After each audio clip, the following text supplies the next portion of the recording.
শিখে নাও কি করে ভক্ত করাবে। একদিন থেকে 5 বছর পর্যন্ত তুমি সন্তানকে সেবা করো, 5 বছর পর্যন্ত তুমি সন্তানকে লালন পালন করো, সন্তানকে খাওয়াবে, মাখাবে, আনন্দ দেবে, আদর করবে, ভালোবাসবে। কিন্তু 5 বছরের পর থেকে ওকে শেখাও সবার আগে বাবা মাকে সেবা কর। এই বাবা মাকে যদি সেবা করাতে শেখাও তাহলে ওই ছেলেকে আর বলতে হবে না কৃষ্ণ সেবা করতে। কৃষ্ণ এমন টান দেবে ও আপনি থেকে মন্দিরে চলে যাবে। তাই গৌর প্রেমানন্দ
মার বুকে পা দিলাম, শুধু পা দিলাম নয় ওই মলমূত্র ত্যাগ করলাম সকালবেলা।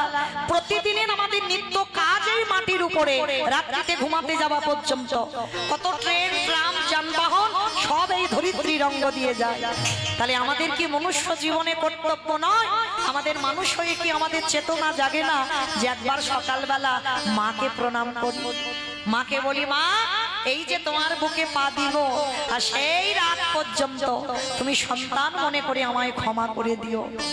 এইগুলো বলতে হবে, কোনো মন্ত্রের তন্ত্রের দরকার না। কি বাবা যদি মুখ্য সূক্ষ্ম মানুষ হয়, যদি মন্ত্র মুখস্থ না হয় তো তখন কি হবে? কোনো মন্ত্রের দরকার নেই, সোজা ভাষায় ভগবানকে জানিয়ে দাও ভগবান এক জায়গায় দুর্বল, তোমার সরলতার কাছে। যদি হৃদয়ে সরল হয়, যদি হৃদয়টা সোজা পথে চলে, আর যদি জিলিপির মতো ঘোর প্যাচে চলে বাবা ভগবত কৃপা হবে না। সোজা পথে চলতে হবে, তখনই তাড়াতাড়ি ভগবত কৃপা হবে। আর মনে রাখতে হবে মা এই ভগবত কৃপাটা এমনি এমনি হয় না, সংসার সুখের হয় পুরুষের গুণে। দেখেছো কিরম ভুল ভাল বলছে? আমার রমণীর গুণ হবে, তাই তো? এটা খনার বচন বাবা, সংসার সুখের হয় রমণীর গুণে। আচ্ছা মা তোমরা এই যে বড়াই করে বললে রমণীর গুণে, তাহলে রমণীর গুণটা কই? রমণীর গুণটা তো দেখাতে হবে, তাই না বাবা? একটা নারী পারে তার পরিবারটাকে কৃষ্ণ ভক্তের পরিবার করতে। যদি বলো কিরকম, অমাইরা একটা কথা বলি, মন দিয়ে শুনবে কিন্তু, কেমন? আর এই কথাটা শুনলে অবশ্যই করে চেতনা জাগবেই বাবা, তবে মন দিয়ে শুনতে হবে। জানো মা একটা ছোট্ট মেয়ে ছিল, জন্ম নিয়েছিল ভক্ত পরিবারে, যে মেয়েটার নাম ছিল শক্তুমা। মেয়েটার নাম রেখেছিল শক্তু। তো এই শক্তুমার জন্ম থেকেই বাবা এদের পরিবারটা ছিল কৃষ্ণ ভক্তের পরিবার। তো মেয়েটা বড় হবার পর এমন একটা বাড়িতে দেখাশোনা করে বিয়ে দেওয়া হলো বাবা, ঘোর নাস্তিক, মানে কৃষ্ণ ভজন হয় না, সে বাড়িতে কৃষ্ণ নামই হয় না। কোন দিন সন্ধ্যাবাতি জ্বলে, কোন দিন জ্বলে না, ভগবানের গুনে গুনে দুটো নকুল দানা দেয়, কোন দিন দেয় না, মানে এরকম পরিবার। আর এমন বাড়িতে বিয়ে হয়েছে, কিন্তু শক্তুমা কোনোদিন বাপের বাড়ি নালিশ জানায়নি যে আমার সংসারে এত কষ্ট। আর শাশুড়ি তো বাবা সে শাশুড়ি নয় বাবা, সে শ্বাস উড়িয়ে দেয়। শ্বাস সবসময় উড়িয়ে দেয়, সে শাশুড়ি নয়। কারণ না শাশুড়ি তো আর মা হবে না, আর বৌমা মেয়ে হবে না। কি মা ভুল বললাম? তবে হবে কাদের কাছে হবে? যাদের মানিয়ে নামার শক্তিটা দিয়েছে, যাদের ধৈর্য শক্তি দিয়েছে, তাদের কাছে বাবা শাশুড়ি মা হয় আর বৌমা মেয়ে হয়। হয় না বলা ভুল? তা এই শক্তুমার বিয়ে দেওয়া হয়েছিল, কিন্তু মা শাশুড়িটা মোটে ভালো নয়। সকাল থেকে রাত্রিতে ঘুমাতে যাওয়া পর্যন্ত বৌমার কাজকর্ম রেডি করে রেখেছে। মানে হাতের জল শুকায় না, সবসময় কাজ করতেই থাকে। আর শাশুড়ির আদেশ ছাড়া বাইরে বেরোনো যাবে না। তা স্বামী তার শাশুড়ির কথা মতো চলে তো কিছু করতে পারে না, বাপের বাড়ি কোনো নালিশও জানায় না। আর সে বাড়িতে বাবা ভগবানের নামও করা নিষেধ, যতটুকু করবে নামটা মনে মনে জপ করতে হবে, প্রকাশ করা যাবে না। তো একদিন হঠাৎ ওই শক্তমা কি করেছে, এঁঠো বাসনগুলো মাজছে সকাল সকাল। আর বাবা কয়েকজন বৈষ্ণব ঠাকুর রাস্তা দিয়ে যাচ্ছে ওই গ্রামে ভাগবত পাঠ করতে। গ্রামে ভাগবত হবে, আলোচনা করতে করতে যাচ্ছে। আর যখনই যাচ্ছে শক্তমার কানে এসেছে, শক্তমা মনে মনে ভাবলো যাই আজকের আমার শাশুড়ি মাকে একটু বলবো, অনেকদিন আমার বিয়ে হলো, আমি কতদিন ভক্ত সঙ্গ করিনি, কতদিন আমি গীতা ভাগবত পাঠও শুনিনি, কতদিন আমি সাধুগুরু বৈষ্ণবদের চরণ ধুলা পাইনি, আমি শাশুড়ি মার অনুমতি নিয়ে আমি একটু ভাগবত শুনতে যাব। তা শক্তমা কি করেছে বাবা, সকাল সকাল সব কাজ রেডি করে ফেলেছে, মানে শাশুড়ি আর কিছু বলতে পারবে না, সব কাজ হয়ে গেছে। এইবার সন্ধ্যা হব শাশুড়ি মার কাছে গিয়ে গলদেশে বস্ত্রটা দিয়ে মার কাছে করজোড় করে দাঁড়িয়েছে। মা, ও মা, একটা কথা বলবো। বলো কি কথা? মা, আমাদের গ্রামে না এক সপ্তাহ ভাগবত হবে। ও মামা, তুমি আমার একটু অনুমতি দাও না, আমি একটু ভাগবত শুনতে যাব। অপদার্থ, তোর এত বড় সাহস, তুই আমার বাড়ির বউ হয়ে তুই বাইরে ভাগবত শুনতে যাবি? হ্যাঁ, দাঁড়া, এক্ষুনি আমি ছেলেকে বলছি। পাশের ঘরে ছিল ছেলে, ছেলের কানে নালিশ জানালো। আর যখনই ছেলের কানে নালিশটা জানিয়েছে, শাশুড়ি আর স্বামী দুজনে মিলে ওই শক্তমাকে বেত্রাঘাত, দূর হয়ে যা, বেরিয়ে যা, দূর হয়ে যা, গিরিধর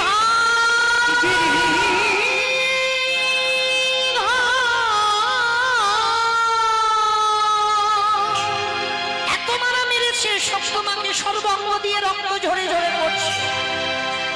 তোর এত বড় সাহস, আমার ঘরের বউ হয়ে তুই কিনা ভাগবত শুনতে যাবি, সাধু সঙ্গ করতে যাবি? আমার বাড়ি থেকে কোনোদিন যাওয়া যাবে না, অসম্ভব। এত মারা মেরে শক্তমাকে ঘরে রেখে দরজা বাইরে থেকে বন্ধ করে দিয়ে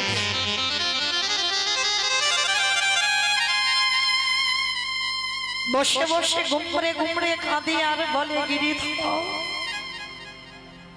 জন্ম থেকেই আমি তুমি ছাড়া কিছু জানি না। আমি বুঝতে পারিনি ঠাকুর, তোমায় ভালোবাসলে তাকে এত কষ্ট পেতে হয়। আমি বুঝিনি তোমার নাম ভালোবাসলে তার জীবনে এত দুঃখ, এত কষ্ট থাকে।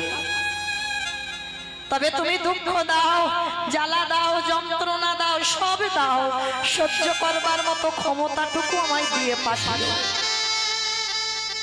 শক্তমা বসে বসে কাঁদছে, আর ওদিকে ভাগবত শুরু হয়ে গেছে বাবা, আওয়াজ কানে আসছে। আর ওই শক্তমায়ের চোখের জল কি আর ভগবান দেখতে পারে? ভগবান গিরিধর পাথর রূপে ত্যাগ করে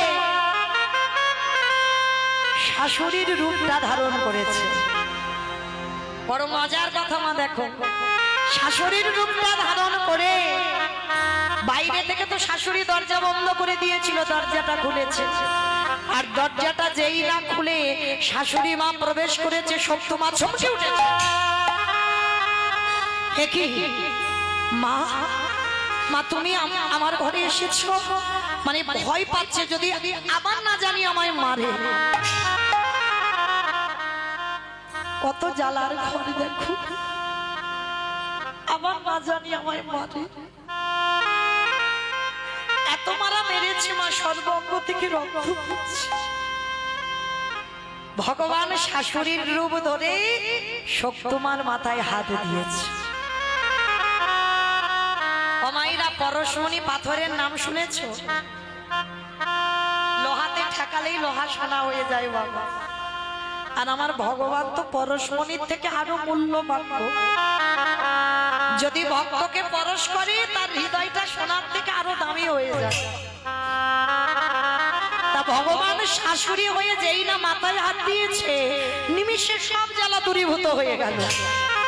আর যেই না জ্বালা যন্ত্রণা সব দূরীভূত হয়ে গেল, এইবার শাশুড়ি মার রূপ ধরে বলছে, আমি মেরেছি বলে বড় কষ্ট হয়েছে, বড় ব্যথা করছে। মাথাটা নিচু করে দাঁড়িয়ে আছে শুক্র। না মা, তুমি তোমার মা, মা যদি সন্তানকে মারে কষ্ট হয়? হয় না, আমার কিচ্ছু হয়নি। এই ঠিক আছে, আর অত বলতে হবে না। ছেলে বা পাশের ঘরে ঘুমাচ্ছে, এখন তো জানবে না। যা, ওদিকে ভাগবত শুরু হয়েছে, শুনতে পাচ্ছি তো মাইকে। যা, দেরি করিস না, এক্ষুনি তুই ভাগবত আসরে চলে যা। শক্তিমা চমকে উঠল, মা আমি যাব বলেছি বলে তো তুমি আমায় মারলে, আমাকে বললে যেতে দেবে না, আর এখন বলছো যা। হ্যাঁ বলছি, তুই এত কান্নাকাটি করছিস, আমার ছেলে জানবে না। যা, এই সুযোগে তুই, আমি দরজা খুলে দিচ্ছি, তুই চলে যা। আর শোন, আসবার সময় আমার জন্য একটু প্রসাদী আন। কেমন পরীক্ষা দেখো ভগবান। আর যেই না দরজাটা খুলেছে, শক্তিমা ছুটতে ছুটতে চলে গেছে সেই পাঠক ঠাকুরদের কাছে। ভাগবত আসরে গিয়ে সারা রাত হয়ে যাচ্ছে, নাচ গান, ভাগবত পাঠ শোনা, ভক্ত সঙ্গ, সাধু সঙ্গ সারা রাত ধরে হচ্ছে। শাশুড়ি স্বামী দুজনে ঘরে ঘুমাচ্ছে, এদিকে সকাল হব হব ভাব। এঠো বাসন পড়ে আছে, বাসি কাপড় ছেড়ে রেখে দিয়েছে, বিছানা পড়ে আছে, ঘর বাড়ি তো বাসি পড়ে আছে। ভগবান মনে মনে ভাবছে, মেয়েটা তো রাত জেগে আছে, সারা রাত ও আমার ভাগবত শুনে আসছে, না জানি সারা রাত জেগেছে, কত কষ্ট হবে। যাই, আমার ভক্তের হয়ে আমি একটু কাজগুলো করে দিই। সকাল সকাল ভগবানে আমার ওই শক্তিমার বেশ ধারণ করে, ভগবানে আমার নিজের হাতে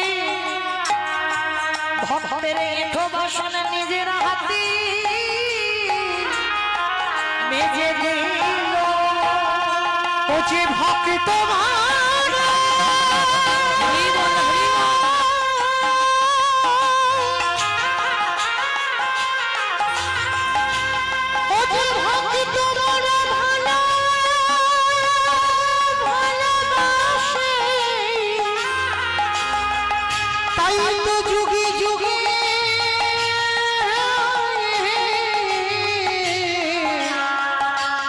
ভক্তির কাছে ছুটে আসে। সকাল হয়ে গেছে, ওদিকে প্রসাদ নেওয়ার জন্য শক্তিমার একটু দেরি হচ্ছে। শাশুড়ি স্বামী দুজনের ঘুম ভেঙে গেল। সকালবেলা গিয়ে দেখছে বাবা বৌমা দরজা খোলা, বৌমা ঘরে নেই। এইবার শাশুড়ি রেগে গিয়ে বলে উলে, ওরে পাপিষ্ঠা নারী, তার মানে আমার বলা সত্ত্বেও তুই ওই ভাগবত আসরে চলে গেলি? বেশ, আসতে তো তোকে হবে, আর আসবার পরে আমি তোর ব্যবস্থা করব। এদিকে শক্তিমা তো জানে না, আর দরজায় শাশুড়ি মা বেতের বাড়ি নিয়ে বসে আছে, বউ ঘরে ঢুকলে মারবে। আর শক্তিমা সকাল হয়ে গেছে, প্রসাদীটা নিয়ে ছুটতে ছুটতে আসছে, মা মা মা, ও মা এই নাও। এত দেরি হতো না, তুমি বলেছিলে না বৌমা একটু প্রসাদী আনবে, ওইটার জন্য একটু দেরি হয়ে গেল। ও মামা এই নাও, তোমার জন্য আমি প্রসাদ এনেছি। চমকে উঠলো শাশুড়ি মা, এত বড় মিথ্যাবাদী! আরে আমি কখন তোকে বলেছি আমার জন্য প্রসাদী আনতে হবে? আর আমি কখন বা তোকে অনুমতি দিলাম? শক্তিমা চমকে উঠেছে। সে কি মা, তুমি আমার দরজা খুললে, তুমি আমার মাথায় হাত দিয়ে, আমি তো যেতে চাইনি, তুমি বারণ করেছো বলে। আমি ভয়ে ভয়ে ছিলাম, যদি আবার আমি চুরি করে যাই তুমি আমায় মারবে। কিন্তু মা তুমি তো নিজেই এসে আমার অনুমতি দিলে, আর অনুমতি দিলে তুমি নিজে তো ঘর থেকে আমাকে হাত ধরে নিয়ে গেলে, তুমি সব ভুলে গেছো। অসম্ভব! এত বড় মিথ্যা কলঙ্ক তুই আমার গায়ে লাগাচ্ছিস। ছেলে ছুটে এসেছে, মা কি হয়েছে? খোকা, তোর বউ এত বড় মিথ্যাবাদী, আমরা সকালবেলা বারণ করা সত্ত্বেও গেছে। তবে রে পাপিষ্ঠা নারী, সারা রাত তুই ভাগবত আসরে কাটিয়েছিস। স্বামী শাশুড়ি দুজনে মিলে আবার দরজার ধারে দাঁড় করিয়ে বেত্রাঘাত করছে। দূর হয়ে যা, বেরিয়ে যা, দূর হয়ে যা গিরিধর।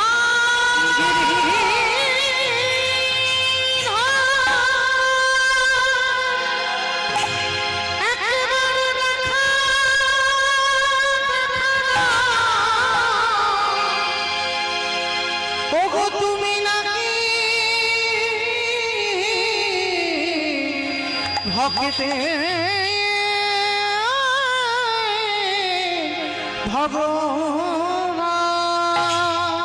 এত মানা মেরেছে, তবুও দাঁড়িয়ে দাঁড়িয়ে কোনো প্রতিবাদ নয়। মা মাথাটা নিচু করে শত্রুমা কেঁদেই যাচ্ছে, কিন্তু বুঝতে পেরে গেছে যে কাজটা কে করেছে। ভক্ত তো চুলের মুষ্টিটা ধরে টেনে নিয়ে গেছে। শাশুড়ি, এরকম বাসনগুলো কে মাজবে? বাসি কাপড়গুলো কে ধোবে? বাসি বিছানা পরিষ্কার করতে হবে, ঘর বাড়ি পরিষ্কার করতে হবে। চুলের মুষ্টিটা ধরে বাবা যেই না কলের ধারে ফেলেছে, দেখে না সে বাসন মেজে ধুয়ে মুছে সব রেডি করে। বাসি জামা কাপড় সব কেচে মেলে দেওয়া আছে, ঘর বাড়ি মোছা, বিছানা পরিষ্কার। শাশুড়ি মা অবাক হয়ে গেল, একটু আগে আমি দেখে গেলাম কিছু কাজ হয়নি, সব এলোথেলো হয়ে আছে, আর এর মধ্যে এগুলো কে করলো? তোমার বুঝতে দেরি হলো না। শরীর থেকে সারা শরীর তো মেরেছে, ফুলে গেছে, কাঁদে আর বলে গিরিধর, সেই যদি তুমি ঘোর নাস্তিকের বাড়িতে এলে, তাহলে তুমি কি পারো না আমার শাশুড়িকে একবার তোমার চরণের দাসী করে দিতে? তুমি কি একবার পারো না আমার স্বামীর মন মতিটাকে একটু ঘুরিয়ে দিতে? তোমার ইচ্ছাতে যদি এই বিশ্ব ব্রহ্মাণ্ড চলে, তাহলে তুমি তো মনে করলে সব পারো।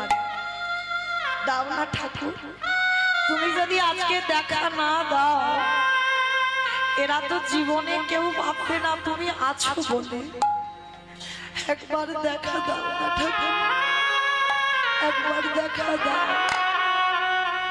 ভগবান মনে মনে ভাবলেন, সব নয়নে আমারে দেখা যায় না। দ্বন্দ্বের সমাস সব মানে সর্বস্ব, তালিবের সমাস সব মানে মরা। যারা দাঁড়িয়ে আছো, বসে আছো, কীর্তনিয়া সম্প্রদায়, এই তালিবের সমাস সব মরা, চোখে দেখা যায় না। ভগবান মনে মনে ভাবলো, যদি দেখা না দিই, তাহলে আমার ভক্ত যে সারা জীবন কষ্ট পাবে। সে যে ভক্তের লাগি,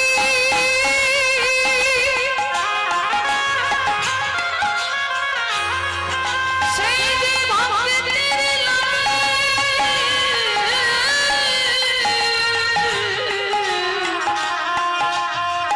সে যে ভক্তের লাগি সবে পড়িবে পারে। যেই না শত্রুমা দাঁড়িয়ে কাছে, আর কি আমার গিরিধরে থাকতে পারে?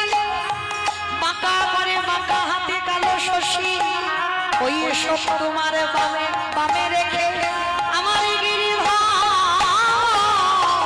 দাদা এসে কেমন ভক্ত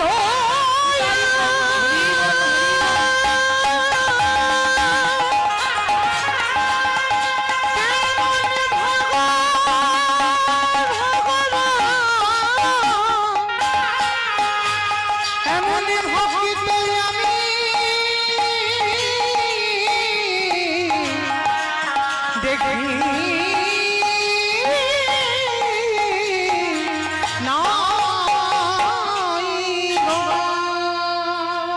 যেই না গিরিধরে দাঁড়িয়েছে সত্য মাকে বামে নিয়ে, ঠিক যেমন বাবা মীরার গিরিধর দাঁড়িয়েছিল, আজকের সত্য মার কাছে দাঁড়িয়েছে।